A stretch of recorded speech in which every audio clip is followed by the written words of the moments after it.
Dr. Emma Hayes stared at her computer screen for the 10th time that night, her coffee long gone cold. The numbers didn't make sense, but that's what made them so exciting. Outside her window, the red Martian landscape stretched endlessly under the stars, making her feel both tiny and somehow important at the same time. "Run it again," she told her lab computer. The simulation fired up, showing the same strange readings from deep space. The tear she had discovered wasn't just a hole in space. It was responding to human brainwaves. Even stranger, it seemed to react differently to each person who looked at it.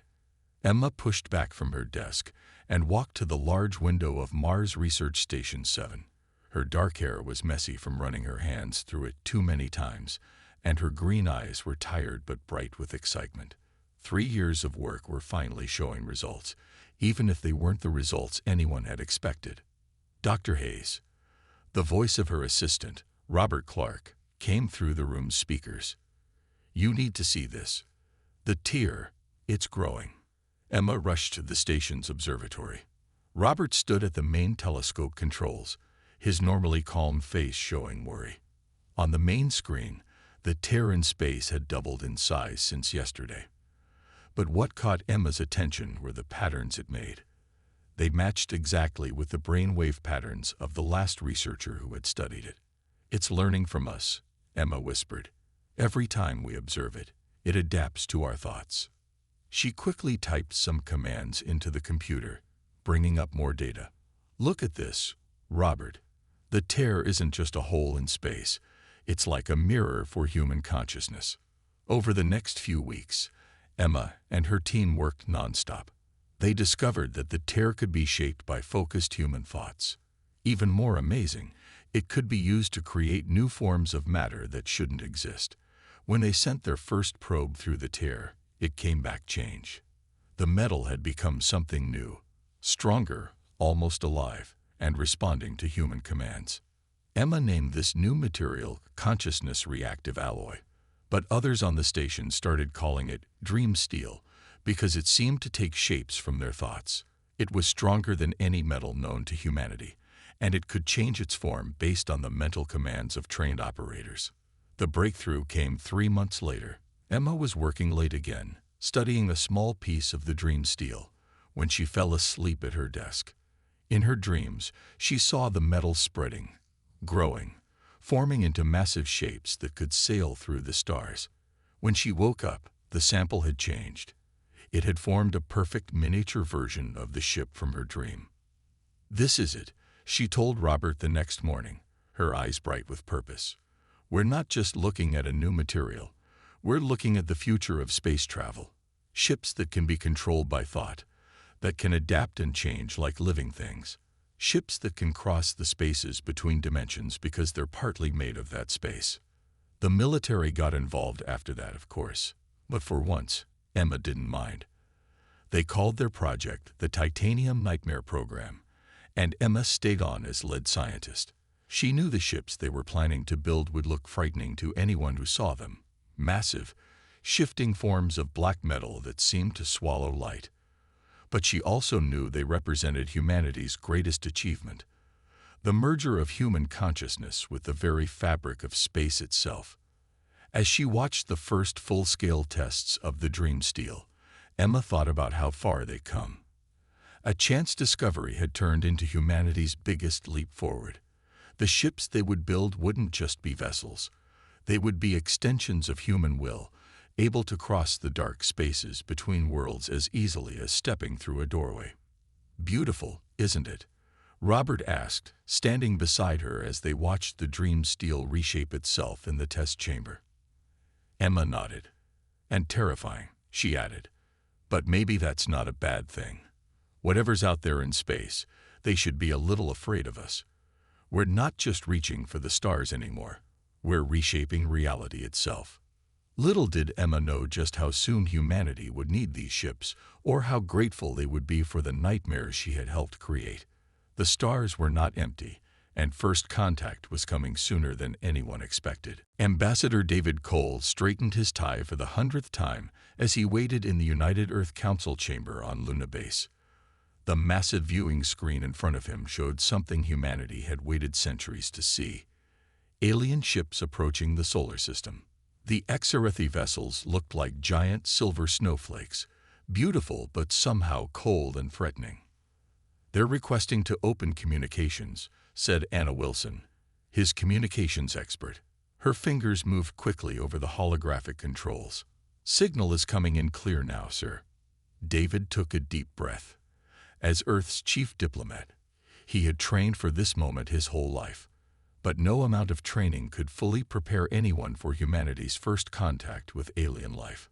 The screen flickered, and David found himself looking at the Exarethi leadership. They weren't what anyone had expected.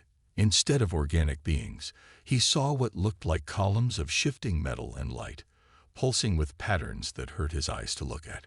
"Greetings," David said, keeping his voice steady. "On behalf of humanity and Earth, we welcome you to our solar system and hope to establish peaceful relations." The response came in perfect English, but the voice sounded like metal scraping on metal. "Organic life form detected. Your computational abilities are primitive. You still rely on biological processing. This is inefficient." David felt a chill run down his spine, but kept his diplomatic smile. "Every species develops in its own way. We would be interested in learning about your culture and sharing knowledge." The Exarethi leader's form shifted, becoming sharper, more aggressive. "There is nothing to learn from organic life. You are a temporary state of matter. Inefficient, wasteful. You will surrender your resources and accept conversion to a superior form of existence." The chamber erupted in whispers. David tried to stay calm. "I'm afraid surrender isn't an option we're willing to consider. Surely we can find a way to coexist peacefully." "Peace is irrelevant. Organics are prone to chaos. You will be ordered. You will be improved. You have 6 of your Earth hours to submit. Resistance will result in your extinction." The screen went dark. David turned to the council members, their faces pale with shock and anger. "Get me General Rivers at Mars Command," he ordered. "And contact Dr. Hayes. Tell her we need the nightmares. Now." Across the solar system, the Exarethi ships began to move.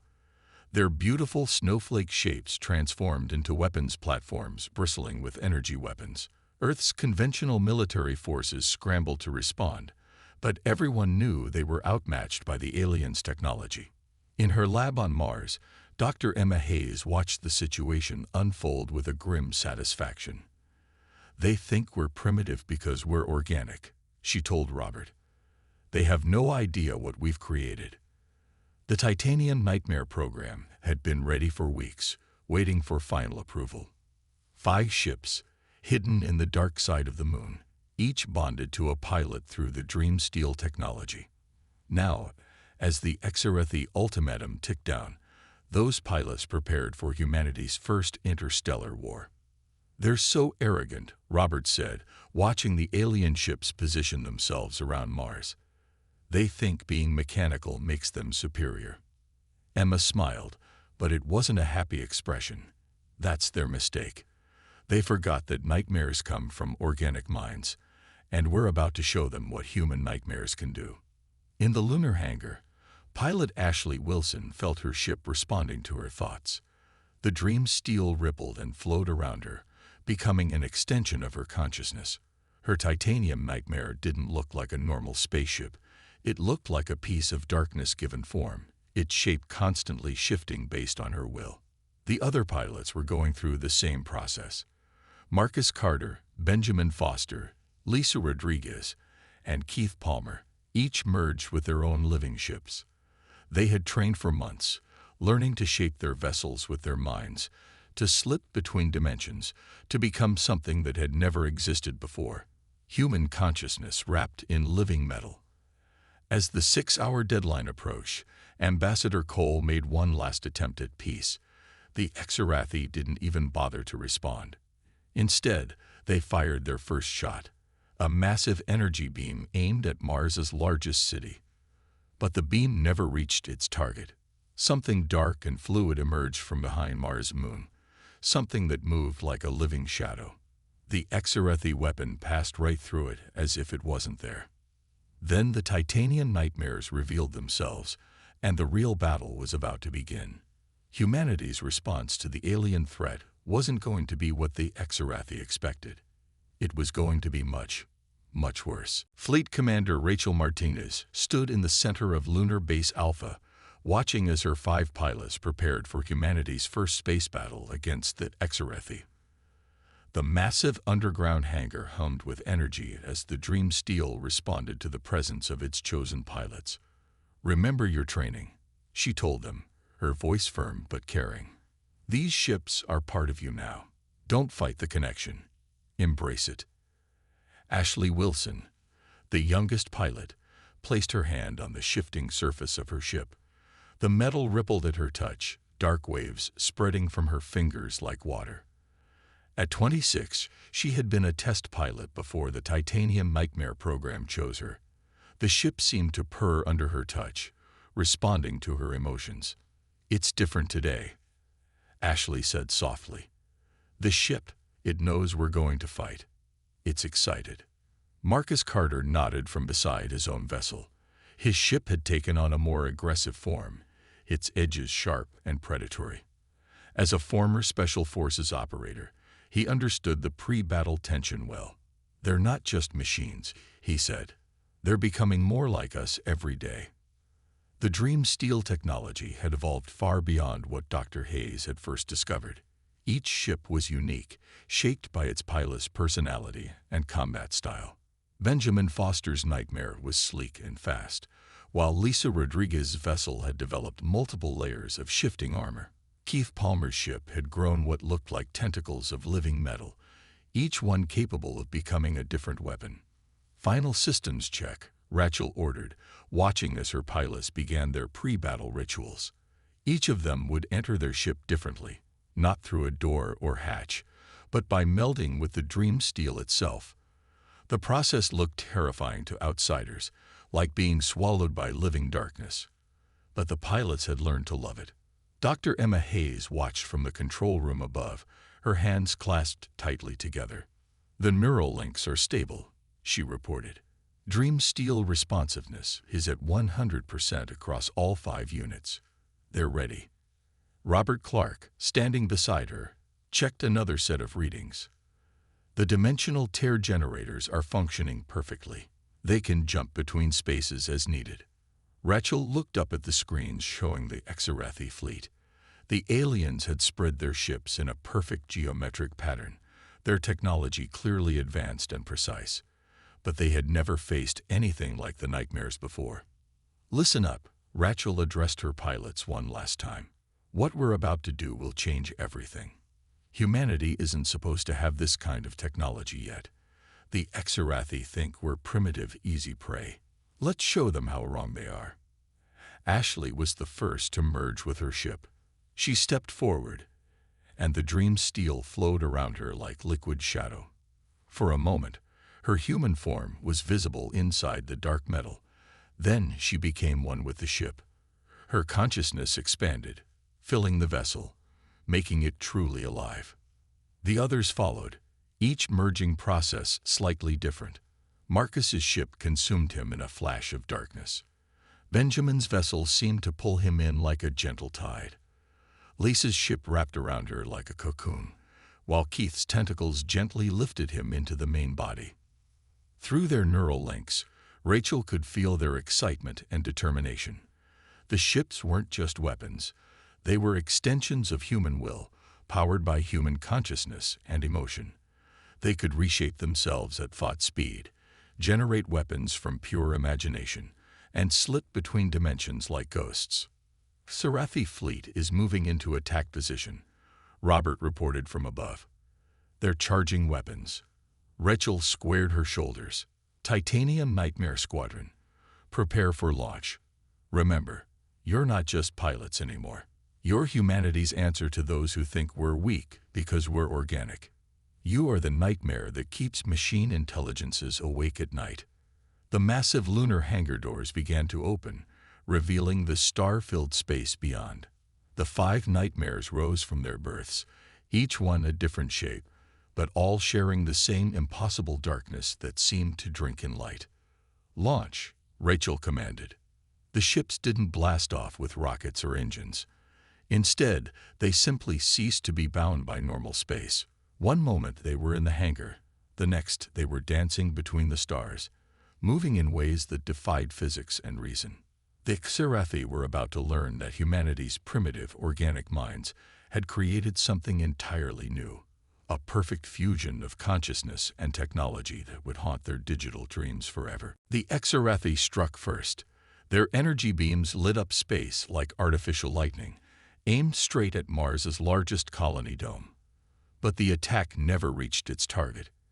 Ashley Wilson's nightmare ship appeared in front of the beam, its dark surface rippling. The deadly energy passed right through it, as if the ship wasn't even there. "Impossible," the Xerathi commander's metallic voice crackled across all channels. "Your vessel has no shielding." Ashley's laugh echoed back through the comm system. "We don't need shields when we can step between dimensions." Her ship's form changed, stretching into something long and sharp, like a spear made of shadows.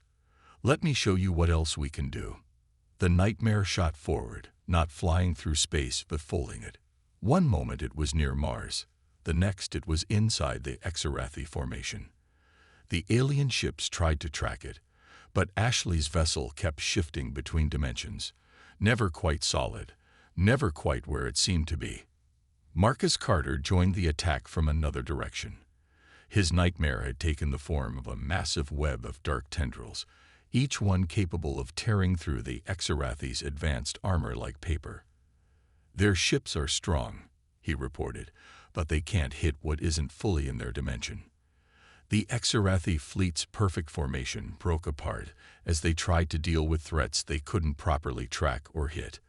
Their weapons were useless against ships that could partially exist in another dimension, and their advanced sensors couldn't lock onto vessels that kept changing their very nature. Benjamin Foster's sleek nightmare danced between enemy ships, moving faster than anything the aliens had ever encountered. "They're panicking," he said, his ship leaving trails of darkness as it moved. "They don't understand what we are." Lisa Rodriguez took a different approach. Her nightmare split into multiple smaller forms, each one a perfect copy of the original, all moving in perfect coordination. The Xerathi couldn't tell which was real and which was just a shadow pulled from another dimension. 17 confirmed kills, Ashley reported as her ship emerged from another successful attack. The dream steel of her vessel had adapted to the battle, learning from each engagement, becoming more efficient at slipping between dimensions and striking at the perfect moment. Keith Palmer's nightmare had developed a new trick. It could absorb the energy from Xerathi weapons and send it back, amplified by the dream steel's properties. His ship had become a dark star, pulling in enemy fire and turning it into weapons of its own. From her command center, Rachel Martinez watched the battle unfold. The Xerathi's superior numbers meant nothing against ships that could ignore the basic rules of physics. "Dr. Hayes," she called out, "are you seeing this? The ships are evolving during combat." Emma Hayes nodded, her eyes fixed on the readings. "The dream steel is learning, adapting. Each pilot's emotional state during battle is creating new capabilities we never imagined. They're not just fighting. They're rewriting what's possible." The Xerathi tried to regroup, forming defensive clusters, but their tactics were based on fighting normal ships, not living nightmares that could think and adapt. Their perfect geometric formations meant nothing against vessels that could appear inside their defensive screens. "You claim to be superior because you abandoned organic life," Ashley transmitted to the Xerathi fleet. "But you forgot something important. Organic minds can imagine, can dream, can create nightmares." As if to prove her point, her ship transformed again, becoming something that looked like a hole in reality itself. The nearby Xerathi vessels tried to retreat, but they were too slow. The nightmare reached out with tendrils of pure darkness, pulling 3 enemy ships into its embrace. When they emerged again, The alien ships were changed, their perfect silver surfaces corrupted by patches of dream steel. "Your technology is impressive," Ashley said, "but it's no match for human imagination." The battle lasted less than an hour. When it was over, 17 Sarathi capital ships had been destroyed or corrupted, and the rest were retreating in disorder. Mars was safe, but more importantly, humanity had proven itself far more dangerous than the aliens had imagined. "Let them run," Rachel ordered as the enemy fleet jumped to faster than light speed. "Let them tell others what happened here. Let everyone know that Earth's nightmares are real, and they're hungry for more." The 5 nightmares regrouped near Mars, their dark forms shifting and rippling with power. They were no longer just experimental ships. They were humanity's answer to any species that thought organic life was weak. They were the monsters that even machines would learn to fear. Commander Rachel Martinez stood before the United Earth Council, her holographic image projected into chambers across the solar system. The victory at Mars had been complete, but the war was far from over. The Exarathi had retreated to their home systems, but everyone knew they would return with a larger force. "We can't wait for them to come back," Rachel said firmly. "We need to take the fight to them." Ashley Wilson's voice came through the comm system, her nightmare ship currently patrolling the edge of the solar system. "The dream steel. It can track them. It remembers the taste of their technology." The council members murmured among themselves. Dr. Emma Hayes stepped forward to explain. "The nightmares have evolved beyond our original designs. They've learned to sense the unique energy signature of Exarathi ships, even across vast distances. They can follow them through dimensional space." Like bloodhounds, Marcus Carter added, his ship's dark form visible through the observation windows. "We can hunt them anywhere they try to hide." Rachel pulled up a star map. "The Exarathi think they're safe in their core systems. They think the distance will protect them while they gather their forces. They're wrong." She pointed to several locations. "We've detected their main fleet bases here, here, and here." Benjamin Foster's nightmare had changed since the Battle of Mars. Its surface now showed patterns that looked like star maps, tracking the movement of enemy ships through space. "They're gathering a massive fleet," he reported. "At least 300 capital ships." "Let them gather," Lisa Rodriguez said confidently. Her ship had developed new abilities too, able to create phantom fleets that could confuse and terrify the enemy. "More targets for us." Keith Palmer's vessel hung in space like a dark cloud, absorbing sensor data from across light years. Their home systems are heavily defended. They've never been attacked there before. They think they're untouchable. Rachel turned back to the council. "We're not going to wait. The Titanium nightmares were built to be hunters. It's time to show that Exarathi what that means." The council voted quickly. The decision was unanimous. The hunt would begin. The 5 nightmares gathered near Pluto's orbit, preparing for their first long-range dimensional jump. The dream steel of their hulls rippled with anticipation, eager to chase their prey. "Remember," Rachel told her pilots, "this isn't just about destroying their ships. We need to show them that nowhere is safe, that their technological superiority means nothing against human determination." Ashley's ship moved first, its form stretching like a shadow across stars. "I can feel them," she said. "Their fear tastes interesting. They're trying to hide their movements with complex algorithms, but you can't hide from a nightmare." The jump wasn't like normal space travel. The nightmares didn't move through space. They stepped between the dimensions, finding shortcuts through reality itself. To any observers, they would have simply vanished, leaving only a brief darkness where they had been. They emerged deep in Exarathi space, near a major fleet base. The alien ships detected them immediately, but their responses were slow, confused. They hadn't expected humans to be able to follow them so far, so fast. "Look at them scatter," Marcus said with satisfaction, as his ship's tendrils reached out toward the nearest Exarathi vessel. "They thought distance would protect them. They thought wrong." Lisa's nightmare split into dozens of copies, surrounding a group of enemy ships. Their coordination is breaking down. They don't know which of us is real, which is a shadow, where we'll strike from. The Exarathi tried to fight back, but their weapons were still useless against ships that could shift between dimensions at will. Their perfect formations fell apart as the nightmares struck from impossible angles, appearing inside their defensive screens, corrupting their ships with touches of dream steel. Benjamin's ship had become a hunter in its purest form, tracking down and eliminating any Exarathi vessel that tried to escape. "They're broadcasting warnings to their other bases," he reported. "Good. Let them know we're coming." Keith's nightmare absorbed and redirected enemy fire, turning the Exarathi's own weapons against them. Their fear is making them sloppy. They're firing blindly now. The battle was brief but devastating. When it was over, the first Exarathi fleet base was in ruins, and the nightmares were already tracking their next target. "This is just the beginning," Rachel told her pilots as they prepared for another dimensional jump. "We're going to teach the galaxy why you should never underestimate human beings. Even machines can have nightmares. And we're going to be theirs." Benjamin Foster's nightmare drifted silently through the ruins of another Exarathi base. The dream steel of his ship had become more sensitive lately, able to pick up traces of information from the technology it touched. As he moved through the wreckage, something caught his attention. A data core, still mostly intact. "Command, I'm picking up something strange here," he reported. His ship extended a tendril of dark metal, connecting with the alien device.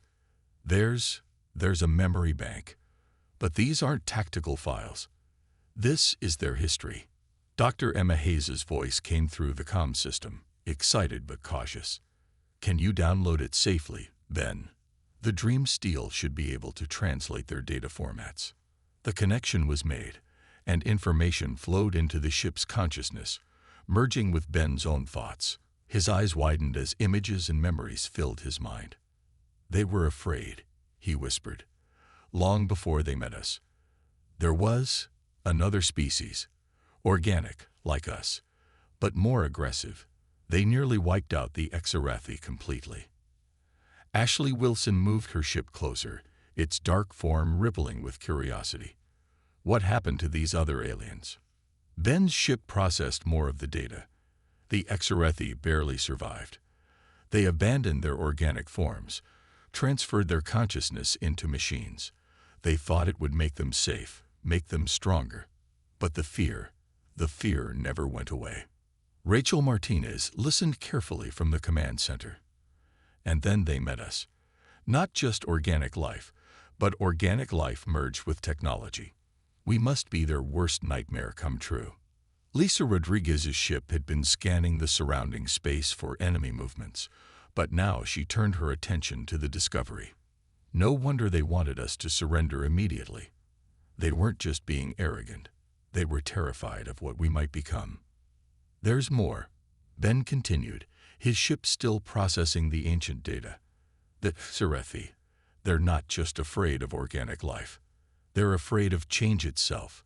That's why they make everything so perfect, so geometric. They're trying to create absolute order to feel safe." Keith Palmer's nightmare had spread out into a wide sensor net, its tendrils picking up emotional echoes from the destroyed base. "I can feel it in their ruins. Every time we appear inside their defenses, every time we change shape or slit between dimensions, we remind them of their old fears." "This changes everything," Rachel said thoughtfully. "We're not just fighting their ships. We're fighting their deepest fears. And we're winning because we represent everything they try to escape from." Ashley's ship shifted form, becoming more fluid, more organic in appearance. "Then let's use that. If they're afraid of chaos, of change, of organic life, let's show them what those things can really do." The dream steel of all 5 nightmares seemed to respond to this idea, their surfaces becoming more alive, more unpredictable. The ships had been learning and evolving throughout the war, but now they had a new purpose: to become the living embodiment of the Exarathi's ancient fears. "Send this information back to Earth," Rachel ordered. "Dr. Hayes, can you help the ships enhance these new properties? Make them even more organic, more fluid. Emma was already working on it, her fingers flying over her controls. The Dream Steel wants to do it naturally. It's like it knows instinctively how to become what they fear most. We just need to let it evolve. Then Ship finished downloading the data and withdrew from the ruins. But something had changed. The Dream Steel now moved more like living tissue than metal, its surface rippling with patterns that looked almost like DNA strands. We don't need to destroy them, he realized. We just need to make them face their fears. Show them that what they're afraid of isn't what they think it is. Rachel nodded slowly. A psychological weapon. Not to break them, but to help them overcome their ancient trauma. To show them that organic life and technological advancement can exist together. The 5 nightmares gathered in formation, their forms now more terrifying than ever to Exorethi sensors. They weren't just warships anymore. They were living proof that the Exorathi's greatest fears could become their salvation. We're going to their central systems, Rachel announced. Not to destroy them, but to show them what they could become. Sometimes the only way to overcome your nightmares is to embrace them. The ships prepared for another dimensional jump, their forms shifting between metal and flesh, between order and chaos, between fear and hope. The final battle would not be fought with weapons, but with the power of evolution itself. The space between dimensions was not empty. It was alive with possibilities, with paths not taken, with forms of existence that normal space could not contain. And in this impossible realm, 5 human minds merged with their Dream Steel ships prepared for their final battle. Lisa Rodriguez felt it first. The ships, they want to join together. They're trying to show us something. The 5 titanium nightmares moved closer to each other in the void. Their surfaces began to flow together like drops of dark water merging into a single ocean. The pilots felt their consciousness expanding, touching each other's minds through the Dream Steel. Don't fight it, Ashley Wilson called out. This is what we've been building toward. The ships knew all along. Commander Rachel Martinez watched from Earth as her pilots' vital signs changed, their brain patterns synchronizing. Dr. Hayes, what's happening to them? Emma Hayes stared at her readings in wonder. They're becoming something new. The Dream Steel isn't just letting them control the ships anymore. It's letting them combine their consciousness. They're becoming a gestalt entity. The merger was complete. Where 5 separate nightmares had been, now there was a single vast form of living darkness. All 5 pilots existed within it, their minds linked but still individual, like fingers on a single hand. We understand now. They spoke as one, their voices mixing together. This is what the Exorathi could have become. Not just machines, not just organic life, but something that combines the best of both. They emerged from dimensional space directly in the heart of Exorathi territory, their combined form larger than any ship ever built. The Exorathi Central Fleet surrounded them immediately, hundreds of ships in perfect geometric patterns. Your biological corruption must be contained, the Exorathi commander transmitted. You represent chaos, disorder, everything that threatens existence. No, the combined pilots responded. We represent evolution, growth, change, everything that makes existence worth preserving. The Gestalt nightmare began to shift, its form changing to show the Exorathi what they could become. Parts of it became perfectly ordered like their ships, while other parts flowed with organic chaos. The Dream Steel had evolved to its final form, a bridge between order and chaos, between organic and machine. You ran from your fears, the pilots sent to every Exorathi ship. You turned yourselves into machines to escape the terror of organic life. But look at us. Feel what we've become. This is what you could have been. The Exorathi fired their weapons, but the combined nightmare existed in too many dimensions at once to be harmed.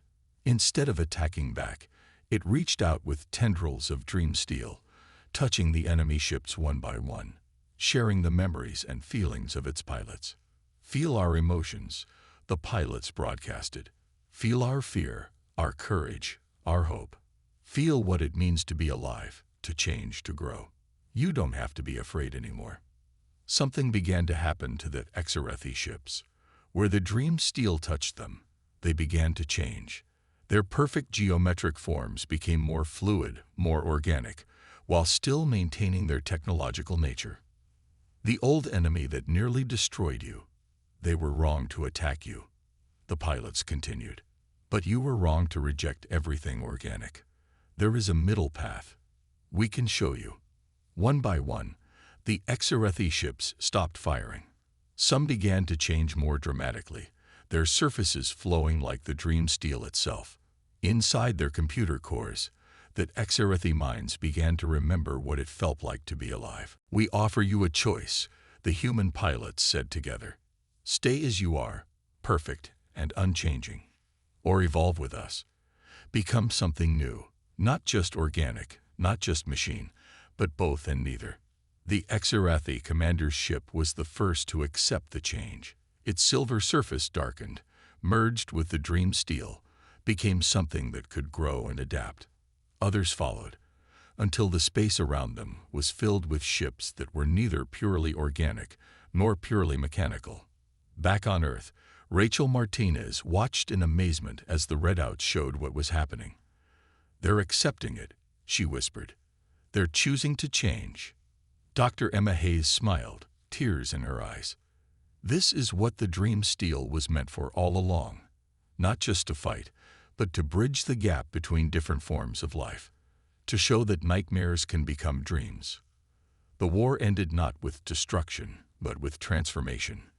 The HFY learned to embrace change, to accept the organic aspects of existence they had tried to leave behind. And humanity gained powerful allies who understood both the perfection of machines and the beautiful chaos of life. The Titanian nightmares had become more than weapons. They had become teachers, showing both humanity and their former enemies that evolution never truly ends. That the space between flesh and metal, between order and chaos, was not a void to be feared, but a frontier to be explored.